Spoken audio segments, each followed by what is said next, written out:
Welcome to Ponchatoula Live, the show where we make it easy for you to connect with the people of Ponchatoula. I'm your host, Parker Layrisson, and today I've got a fantastic guest that people around town just love, maybe because he's such a nice guy, a family man, somebody that's really fun to talk to, but also possibly because he plays a huge part in what is often the biggest day in people's lives, their wedding. And as we all know, one of the most important parts of the wedding and the party that follows is the food. So I bring to you, with no further ado, Chef Kevin Gregory of the Oaks Wedding and Events Center. Chef Gregory, thank you for being here and welcome to the show. Thank you for having me, sir. Why don't we kick things off with you telling us a little bit about yourself? A little bit about myself. My name's Kevin Gregory, born and raised in Independence. I have been in Ponchatoula with my wife for the past 8 years, and I've been a member of the Oaks Wedding and Event Center for the past 8 years as well. Oh, wow, that's great. So speaking of your beautiful bride, I think this is her here, right? Yes, sir. Carly, thank you for tuning in. You already have 3 comments, Chef. So I got to tell you, your folks are coming out the gate quick. If Carly wasn't already here, as you can see, Diane posted to let her know. Lauren is on here and is cheering you on, and so it's so fun. And Diane, you're watching all the way from New Jersey. Wow, thank you for that.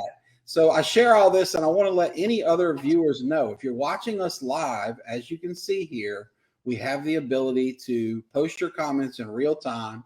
So if you've got a question for the chef, or if you just want to cheer him on, by all means, please chime in. And as your host, I'll do my best to get them on the screen. And I got to say, probably my favorite commenter here, Miss Faye Ivaniski. I know this is your neighbor, Chef, right? Yes, sir. She is one of my most loyal listeners and best viewers, and just one of the nicest ladies of all time. Miss Faye, carpool at St. Joseph's School has not been the same since you moved on this year to the big boy school. But I just want to say thank you for tuning in. You are a loyal listener and avid viewer. We appreciate you. She says she gets to be the test taster sometimes. She does. She does. That's quite a perk. I might have to move or something. That's really neat. And Diane here says that you're family, so that's really cool. So we're going to talk about family today here with Kevin, and I thank you all for tuning in. And anybody else who wants to fire away with a comment, please feel free to do so.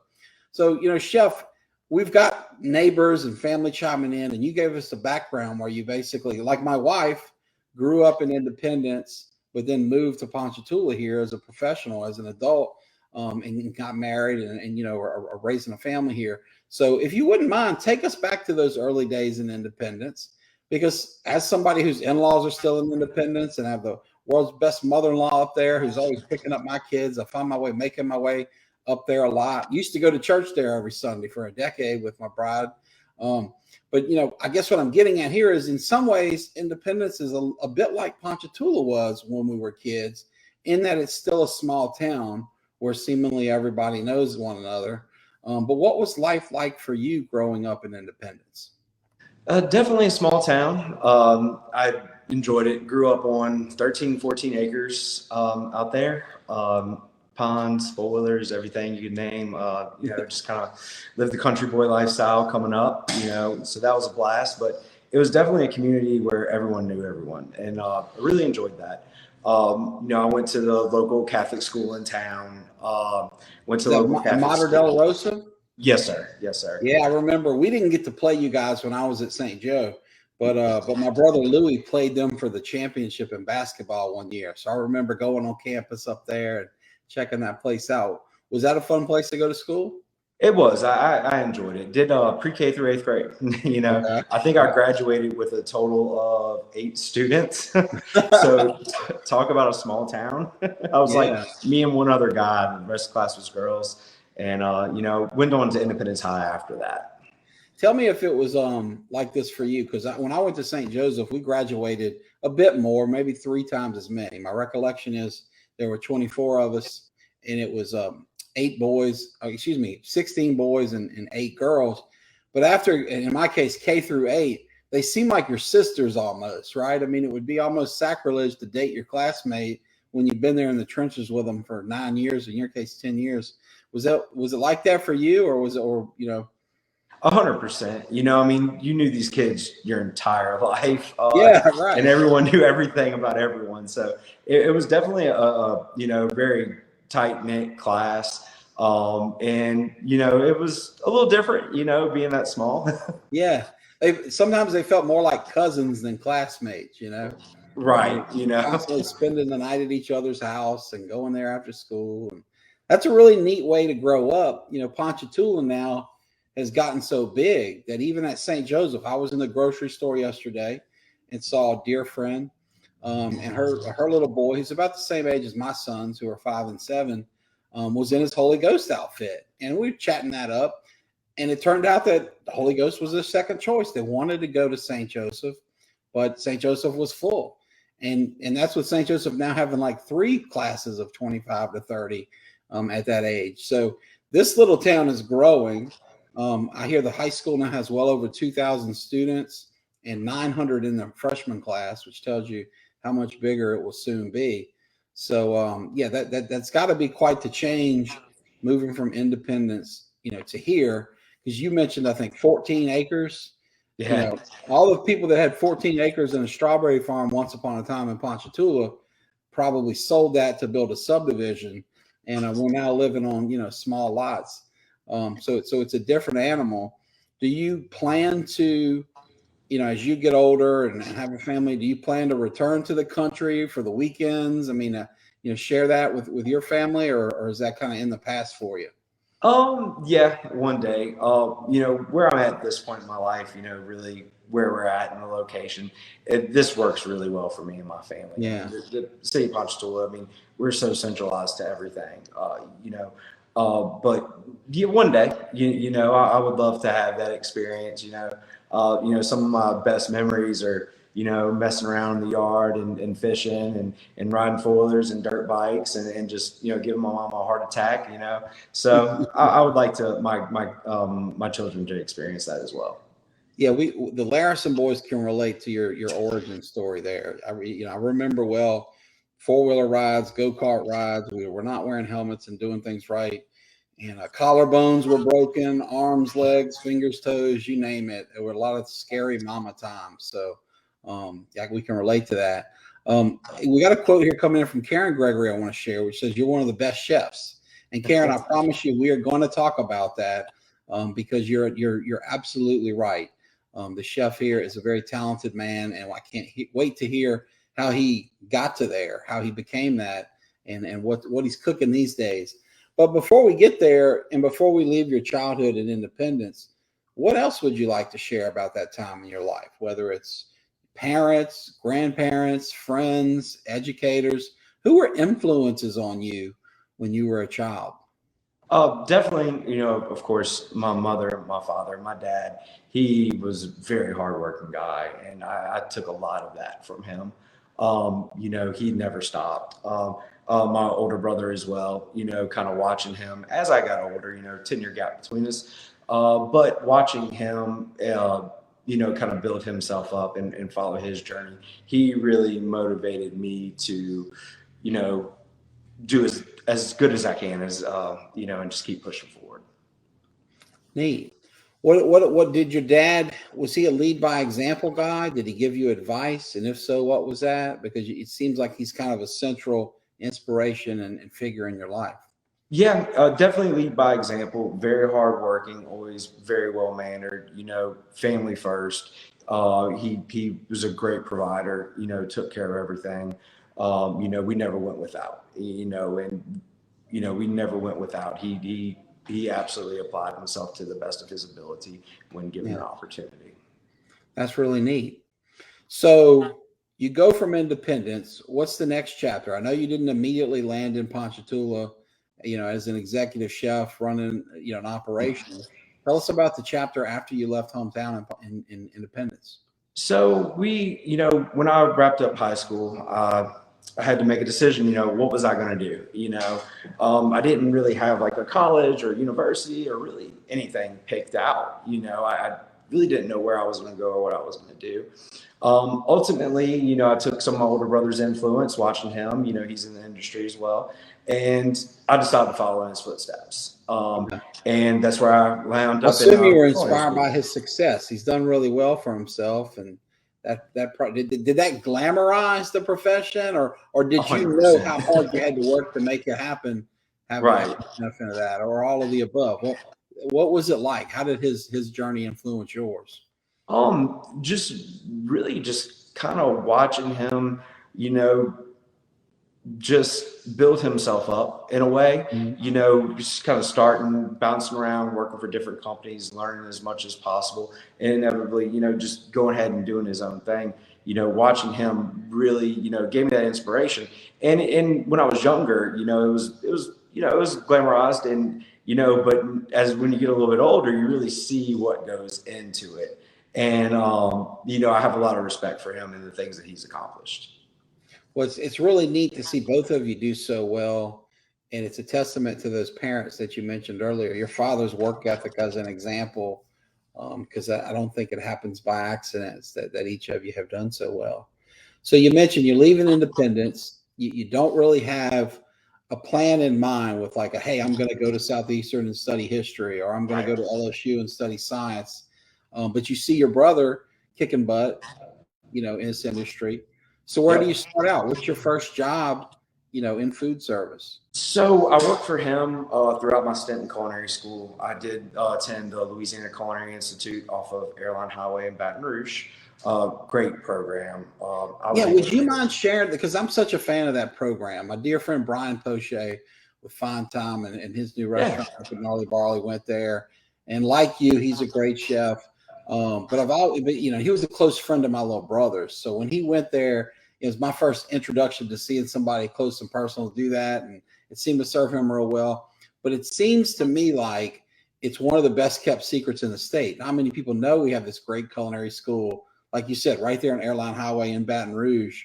So tell us about that, if you don't mind, the whole Uh, process from how you get in to what it's like to what it does for your career. that was an experience. You know, commuting every day from Independence at that time, you know, still kind of at home with mom and dad Yeah. to airline was kind of a big deal for a guy like myself. Yeah, But I made coming it. up from 14 acres in Independence to the traffic of Airline Highway, that's shell shock for sure. Yeah, I learned that I never wanted to work in the city after that. But it was a great program. You know, I learned a lot. I learned a lot from my instructors. I mean, you know, I was able to receive an associate's degree in as little as 16 months. So a fairly accelerated program. It was a great experience because those guys, the instructors, they really whipped me into shape. You know, they would line you up every morning. We had to do these neckerchiefs, and the color signified what class you were in. Mhm. So we had to have that every day. You know, we had the Sharpie, the thermometer, the ink pen. They made you raise up your pant legs, made sure you didn't have on ankle socks, you know. And I mean, and really the curriculum, it was tough, you know. I mean, Right. 'cause at that point, I didn't really know much about food. I was just starting out and just learning. So for me, I was challenged, and it was a great experience. Again, super strict. It was something I needed. You know, those guys they really whipped me into shape, and I'm very thankful for that program. It definitely changed my life. Well, thank you for sharing that. I appreciate it. And I apologize. I kind of slowed down your story a little bit to Oh, ask you to oh, focus in on that. But please continue what you were telling us, you know, before about that journey, that portion of your life. yeah, so finished up high school. You know, watching my brother along the way. I actually started working for him in his first restaurant my junior senior year of high school. So decided to kind of follow in his footsteps. Attended LCI. You know, so attended LCI. I wrapped that up. I want to say I wrapped up LCI in 2011. So along the way, I had classmates, you know, of course, and we had several people from this area. Brian Poche, me and him actually went to school together, believe Oh, it or cool. not. Small world. Oh yeah, oh yeah. And so he was one of my, well, he was a class ahead of me, but we still had some interaction. Very, very Yeah. nice guy. But as soon as I wrapped up my degree at LCI, I wound up at Cafe Nola. here in Ponchatoula. I was working Yes. for Mr. Danny Savona. And that was kind of where it started, that's where I really, he shared his recipes with me. Right. That's where I really became, as I call it, a great pot cook. And Danny was that. So that's such a great guy to learn from. Oh, yeah. He married a classmate of mine from PHS, Amanda. And they've been all over, from, fine dining to, little sandwich shop next to the college, and, catering out of their house, etc. But successful, in every portion along the way. So what did you learn from Danny at Cafe Nola? You mentioned the recipe part of it. Yeah, I mean, he had all his recipes. He was very well documented, and that's really where I learned the importance of writing a recipe, being able to scale, and being consistent. He drove consistency into my brain, and working for him is really where I found my spot in a traditional kitchen. I wasn't the fry cook, I wasn't the salad guy, I wasn't expo, I was the saute chef. And saute chef handles all the preps. So for ignorant people like me that don't understand the culinary hierarchy and positions, please, you said they handle all the prep, the saute chef? Yeah, saute prep. So okay. I took care of all the cream sauces, the spaghetti sauce, the gumbos. I really fell in love with, pot cooking, being behind that stove. That's where I belonged in in kind of like a traditional kitchen. Very cool. Now, did Danny ever take you fishing? Because that's one other thing I know about him is he knows how to cast the line and bring in those fresh Louisiana seafood ingredients. never went on a fishing trip, unfortunately. But y'all would have never gotten any work done if you'd have both fished at the same time. Let me share a couple more comments here, because you've got some good ones coming in here. So Sarah says that you and I, she even included me. That's kind. But you are obviously amazing, and that's kind of her to share, and very true in your case. I don't know about me. But Diane has made a great comment here, in that she says that you're a great husband, a great father, and a great chef. So I'm going to give you a little bit of a preview. We're talking about great chef now. We want to hear more. And eventually, I promise I am going to get into asking you about the Oaks and all the great things you're doing now. But no, you're not off the hook. I'm going to ask you about what it's like to be a great husband. I've seen your beautiful daughter on Facebook. She's, wonderful. So those are topics to come. If you're tuning in here and watching us with Chef Kevin Gregory, know that we will be talking about his beautiful family here in just a bit. So we're talking career and the move from your brother's shadow working in his restaurant to getting whipped into shape at LCI and learning the hardcore, what it means to be a real chef, to kind of finding your voice and your specific sweet spot, if you will, in the kitchen, at the pot, as you mentioned, as a saute. What comes next? Because Cafe Nola, we know it's not still there, so right. Clearly you moved on eventually. How did the transition to the next chapter in your career go? So Cafe Nola is really where I got my feet wet, and seeing what it was really all about, and working in a restaurant with multiple stations and a big staff and high volume. So got my feet wet there, and really enjoyed that experience. But the one thing that was always kind of lingering in the back of my mind was catering. When I was still going through culinary school, working for my brother at that point at his restaurant in Independence, we would go cater, right? So, we went everywhere. I can't even remember all the places that he took me. But we were in, we've catered at Chesterton's before. This was 10 plus years ago. We would go to the old 12 Oaks on Southeastern campus. He would take me everywhere. He had his own Italian menu that he did his weddings and his catering with.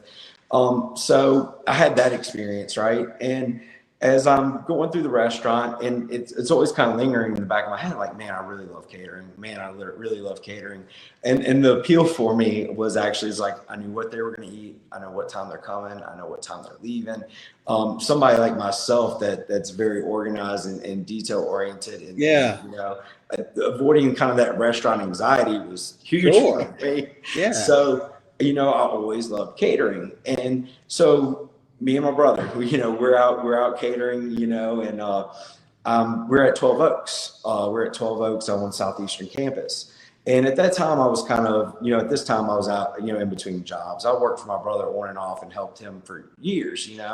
So I was in between jobs, and we were doing a catering gig at 12 Oaks. So catering, all the food service and majority of the catering at that time was held by Aramark.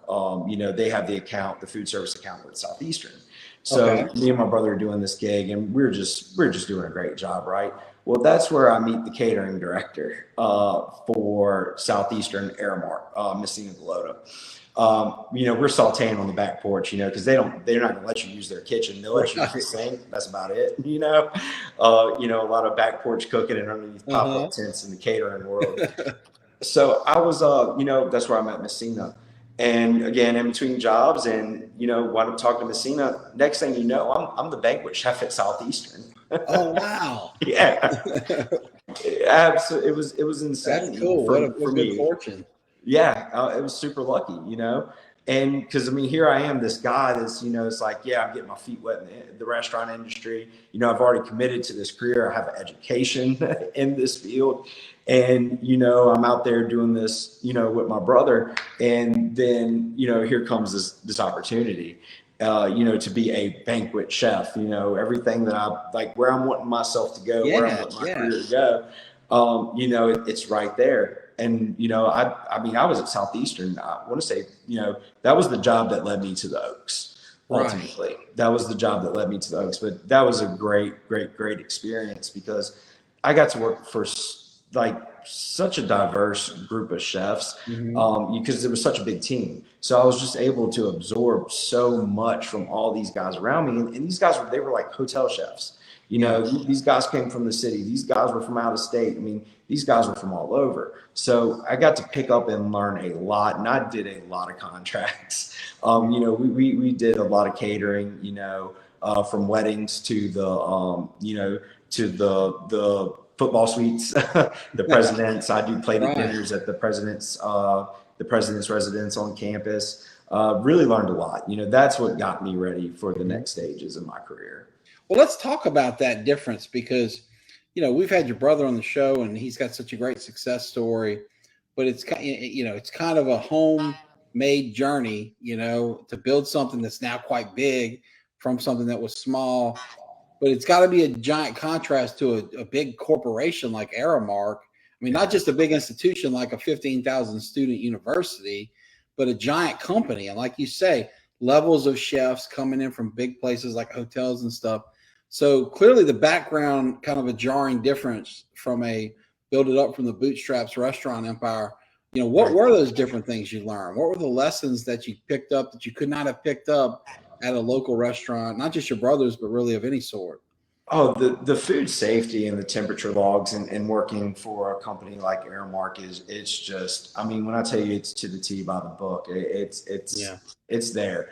There was a big transition to kind of going from the big corporate, big company back to more of like the mom and pop style establishment. But it was a big difference, we had to wear these cutting gloves. Like anytime you grabbed a knife, I'm left-handed. So my left hand, I got my chef's knife. My right hand, I had this it was a cutting glove.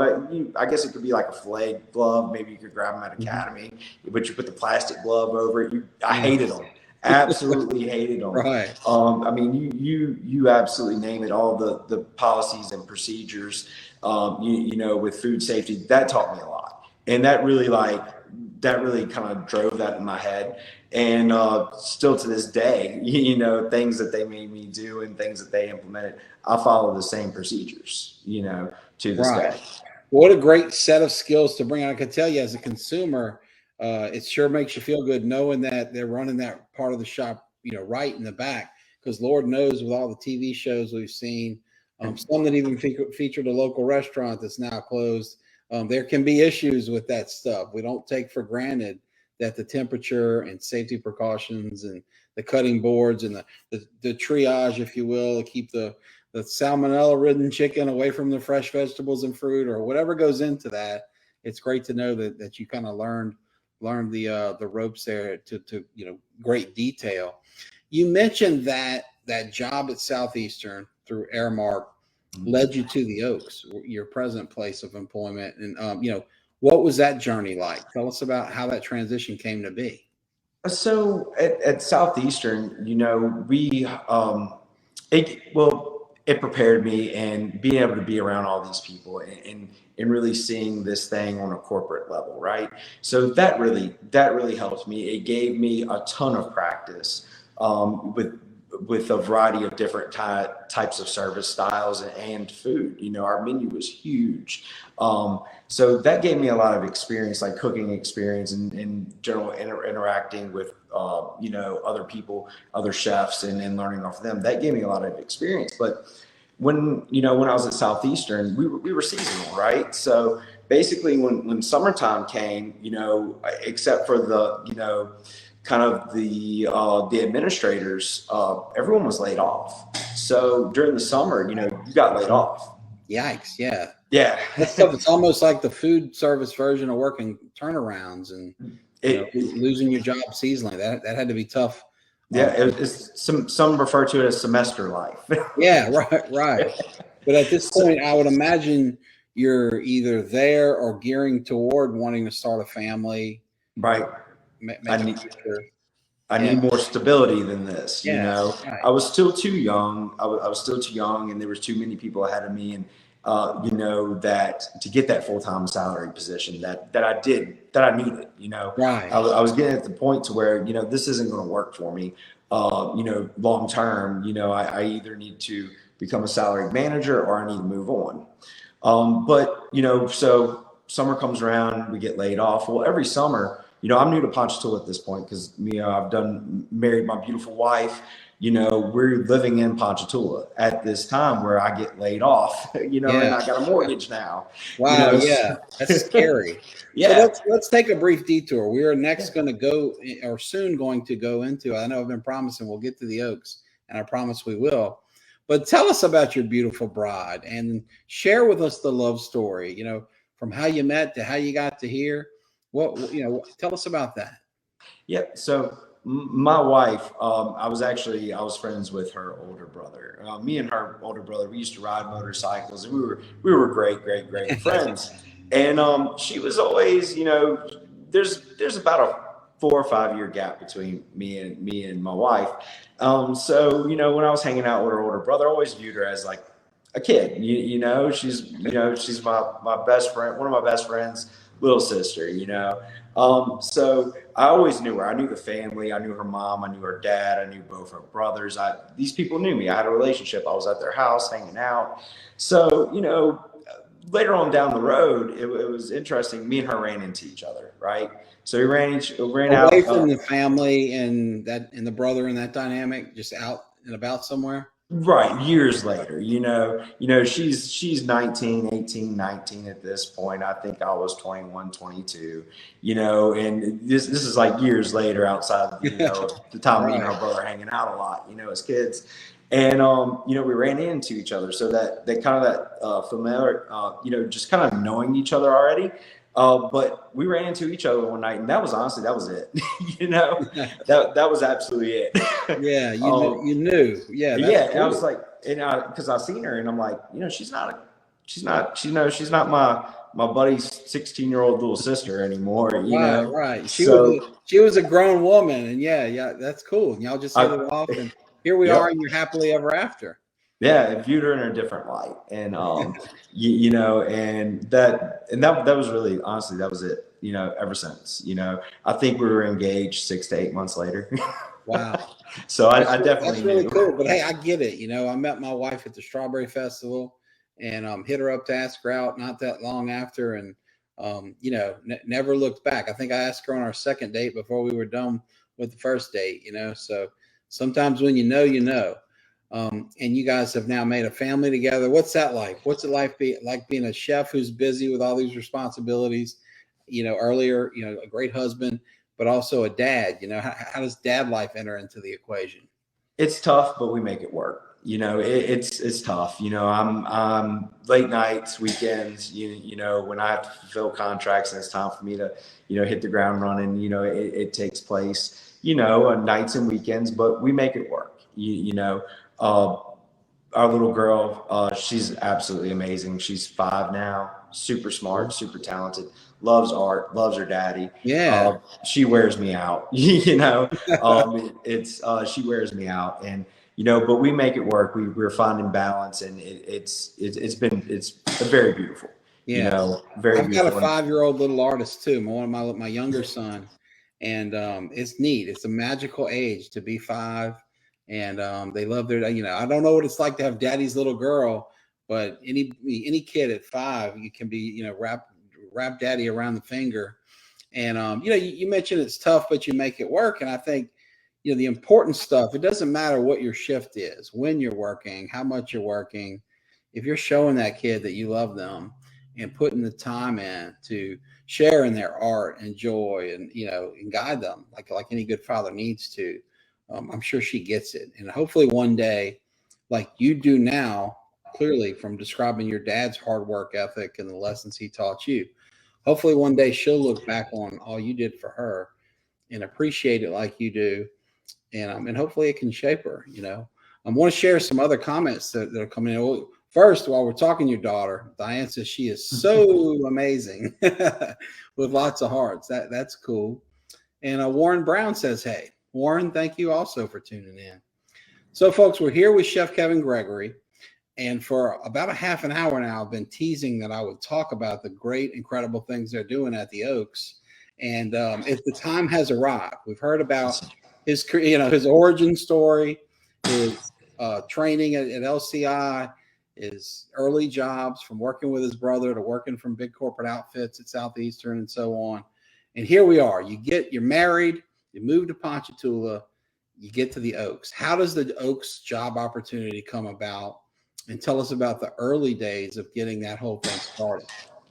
At the time, when I left Southeastern, I went immediately to the Oaks.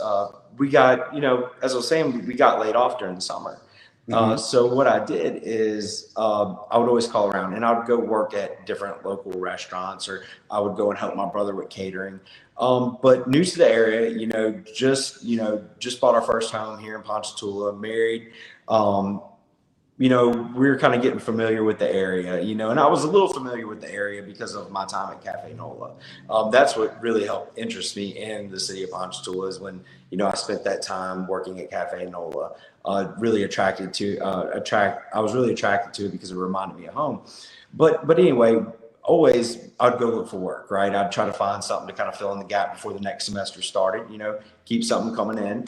And, I remember my wife, she was going down Highway 22 and she's like, Kevin, I see this wedding and event center. You need to call them. And I said, okay. I said, perfect. I said, I'll call them. I was like, I'll call them today. One calling, I spoke with Mr. Don Jones, one of the owners, and told him a little bit about myself. I'm the banquet chef at Southeastern Louisiana University. I work for Aramark. I'm looking for some work over the summer. Do you have anything available?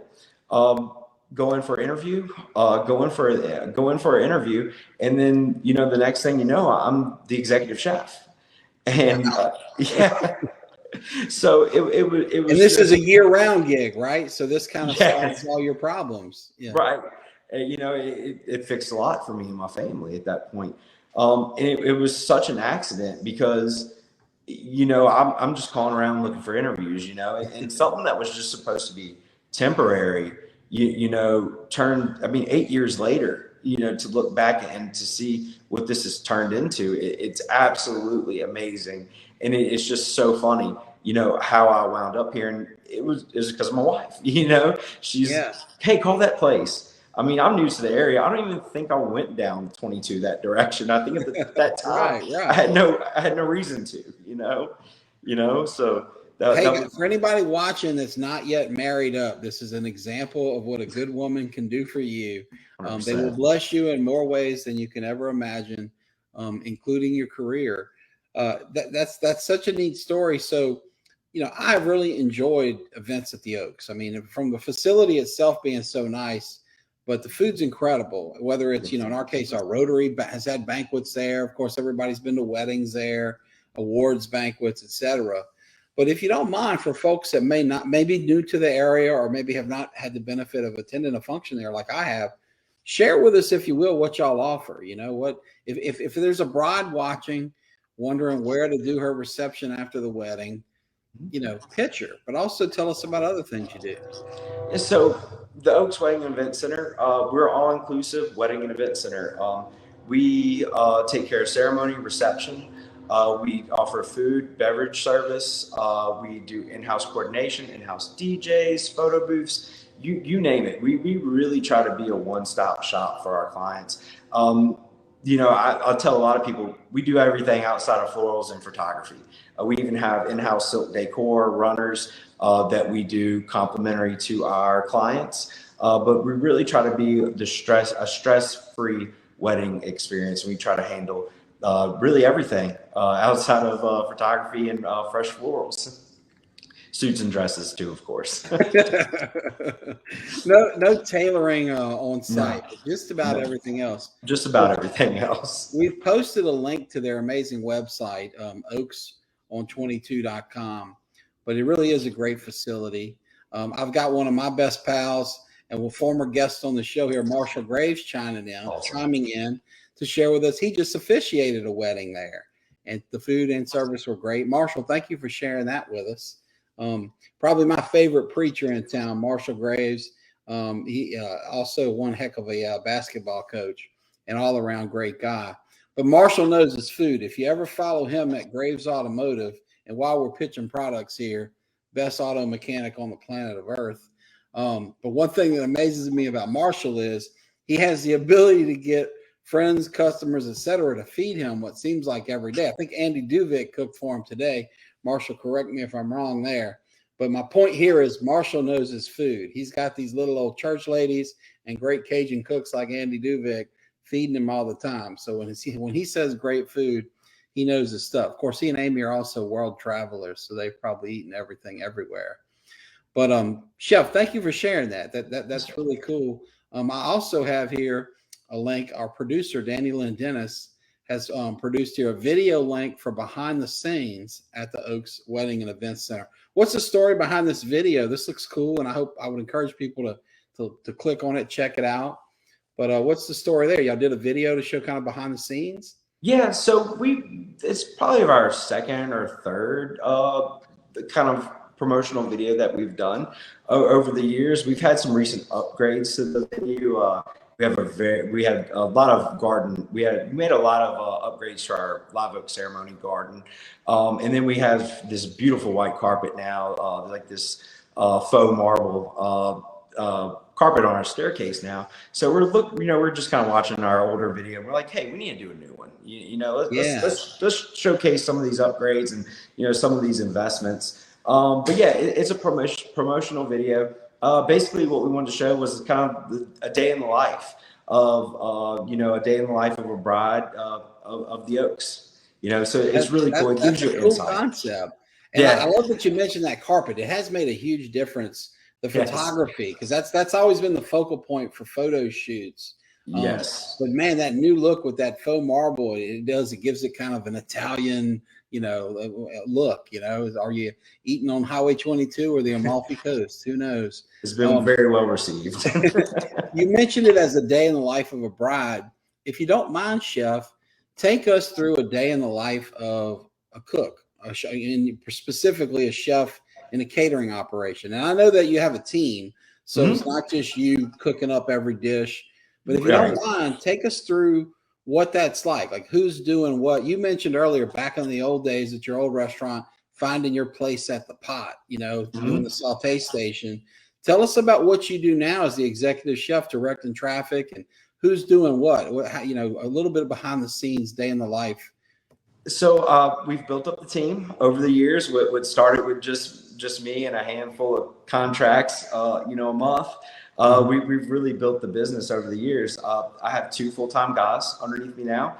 I have Ivy Banks and Justin Bateman. Ivy, he's my pot cook. He's my saute guy. He is outstanding. Justin he's Bateman, the new Kevin Gregory, it sounds like. Yeah, he's good. He's good. He'll give me a run for my money, and just really being able to give people opportunity and just see him shine has been so rewarding for me. that's been a great personal experience for myself. Yeah. Jay, Ivy's absolutely awesome. Well, Then let's talk, if you don't mind, real quickly. Because I see in you getting joy out of creating these jobs, yes, full-time sir. positions. You know what it's like, despite having tons of experience going back to high school. A fancy culinary degree from LCI, all these kind of built-in benefits, and you worked hard for them and earned every one. But my point here is, you kind of had a reservoir of resources at your disposal, and still had to look for side jobs in the summer. So, the cook's Right. life, it can be a tough one. What's it like being in a position to thrive and create jobs for people so that folks can get full-time work year round, and do better like you had always, sought out?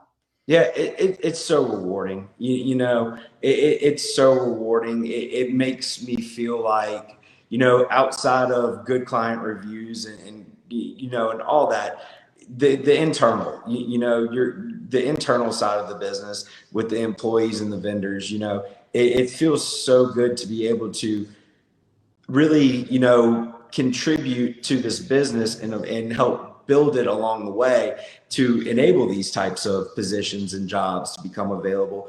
It's been probably one of the best experiences. I love seeing people shine, and Yes. I like being a coach. I like motivating. I like giving them the tools they need to succeed. So very rewarding. It's Mm-hmm. I've enjoyed it thoroughly. And I love, you mentioned that coach mentality, and we were joking about Marshall earlier, who is a phenomenal coach, coaches my kids and many others. It's so empowering to help young people come up, Right. and sometimes their success, makes your heart tingle in ways that your own success didn't. And I want to point out that it's not just the two cooks that you mentioned that are Mm-mm. thriving here. It's DJs, Yes. it's underpaid police officers who need to work security details on the weekend. There's Yep. this whole ecosystem that's being fed by the success that you guys are having there at that facility. So, I make all these points just to share how important it is to deal with local businesses. It Because, is. can you tell us what your experience has been like on that front? It's just super rewarding being able to help drive that business that creates all of these jobs and these opportunities for local DJs that maybe they don't want to travel to New Orleans anymore, to give the security, our local security, our local police department, some good details that are just, a good experience. They help us, we Yeah. help them, so knowing that I've been kind of a driving force in pushing the business forward and really helping to build it up to what it is today, and seeing all this and seeing people benefit from it's just truly rewarding. There's a lot more that goes into this than meets the eye. It's high school students getting their first job and opening up a checking account for the first Yeah. time. It's our local PD having, good details to go out and do on the weekends. It's the DJs that we have, they don't have to go travel to the city or haul a bunch of equipment. We give them good, It's a great point. consistent work. Yeah. That's really rewarding, because it's about supporting a team that supports you. Yeah, for It sure. is huge to me. Well, while we're talking about the coaching aspect of a team and bringing people up, let me take a peek to that next generation, because, you know, circling back to Marshall Graves, who's in the comments and was on the show, and this would apply to him. This would apply to your brother and what he did to you, for you, and with you. What about that next generation? I assume at this point, now that you are at an elevated status at the executive, chef level with a big team and great success, people come to you for advice. There is that, I think you mentioned when you met your wife, she's 19, you're 21, y'all are just getting started. The next guy who wants to be Chef Kevin Gregory one day, who's not yet been to culinary school and, gotten his big break, what advice would you give a young cook who's looking to maybe be like you one day? My advice would be, aim high, aim as Mm-hmm. high as possible. Because you never know where you're going to end up, and try to learn from everybody that you encounter, good or bad, whether you agree with them or not. Learn, absolutely learn, try to absorb as much as you possibly can, and just aim high, work hard, keep your head down. And, when you're having one of those days, just push through it. You know, you got to stay motivated. And no, we all have those days. It doesn't matter, how successful you become. I've got friends who are federal judges and big shot, squillionaires or whatever. And they have those days too, but like the chef says here, they push through. Well, Marshall says he commends us, and especially you, chef, on the empowerment of others. And what do they say? It takes one to know one. So he certainly knows a lot about that. Your wife says that your daughter shows future pastry chef. So awesome. Does your little girl show a lot of promise, continue the family legacy? Tell us about that. She's a little decorator, a little baker. We'll see if we can tie together the little artistic streak that she has going right now to food, because I mean that's a whole world that it is fairly involved, but a lot of fun. That's cute. My boys love watching those little bake-it shows, and in fact, we had all the neighborhood kids. My wife puts all this together. I can take no credit, but she got them all together for like a big bake-off, like the shows do, and all the 5-6-year-olds, came and cooked. It's really fun.